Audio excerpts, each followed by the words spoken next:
We learned in 2020 that the big social media giants, there were things they did not want the American people to discuss. The laptop, the Hunter Biden laptop being a very good example of that.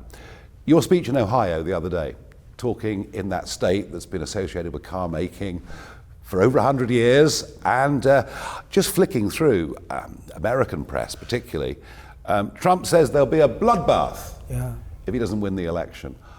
What is happening with, I mean, clearly you were talking about an economic bloodbath in terms of the car manufacturing industry and what China was doing, setting up in Mexico, and yet this is what's being pushed, picked up by left-wing media sources all over the world. It's quite interesting. Well, it happens all the time. So bloodbath, talking about it's going to be a bloodbath in the auto industry because we're going to lose our whole industry because this guy's going to all electric cars and they're made in China. That's where the material is, that's where the minerals are, that's where everything is. They're going to all be made in China and they want to go all electric cars. One of the dumbest, they don't go far, they cost too much, et cetera, et cetera. And if you want electric, you can get electric, but you've got to have other forms of propulsion. And we're going to have that. We're going to have gasoline. We have more gasoline than any country in the world, meaning oil and gas. And we have it, and they don't want us to use it. You figure that one out.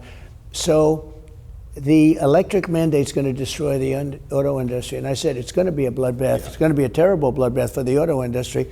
They're being led right down. They have a leader that would only go Democrat, I guess, because I'm going to create, I guarantee you that the people within that industry, or all the workers, are with me. Because the United Auto Workers, it's going to be put out of business. That's really interesting, because it is part of the shift. And I noticed the way that bloodbath's been used. It's no surprise that GBN America, many British titles are doing well in America.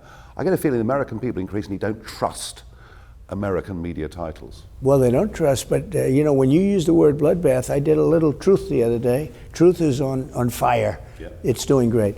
And I put it out this morning, I guess it was put out, and it talks about the word bloodbath, and all of the people that are complaining about it, they all used it. It's a commonly used phrase when you're getting slaughtered economically, when you're getting slaughtered socially, when you're getting slaughtered.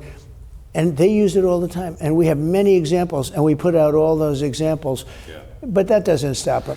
Some incredible polling from the black community. More than double the numbers of the black community supporting you this time to just 4 years ago. The Hispanic community, I mean, the change that is going on there. What is it that's attracting those traditionally Democrat-type voters to you? What's happening here? What's the issue? Different communities. So with the black community, I'm getting tremendous polling. Nobody's ever seen it like for a Republican. I did criminal justice reform. They know it. I did opportunity. Look, I gave them opportunities that nobody's ever given.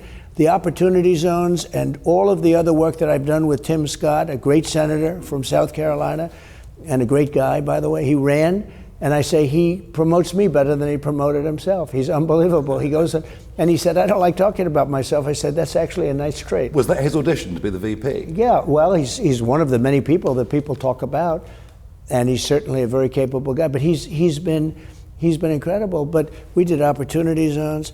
But think of it, criminal justice reform, opportunity zones, and I funded the black colleges and universities. And nobody did that. For years and years, they didn't do it. They just wouldn't do it.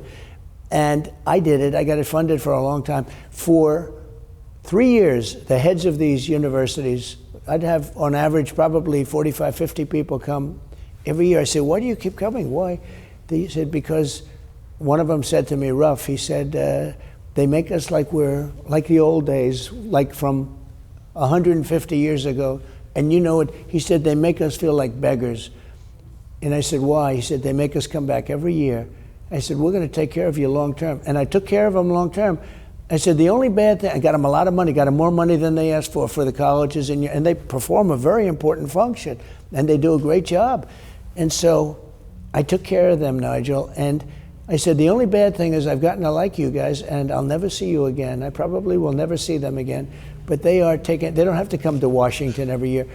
Black people saw that. Hispanics, very entrepreneurial people. They like me, I like them. I mean, I'm leading all along Texas and the Texas. And kind of family values as well, perhaps quite important. I think there's family values. Christianity quite important in that community. I think so. All of the things, look, we're doing so well. Nobody's ever done well with the Hispanics like I've done, with the black community. The whole thing has been amazing. Asian community. We're doing well with women, it just came out, because women want security. They want to have security. Other countries are laughing at us. We have Iran building a nuclear weapon. That would have never happened with me.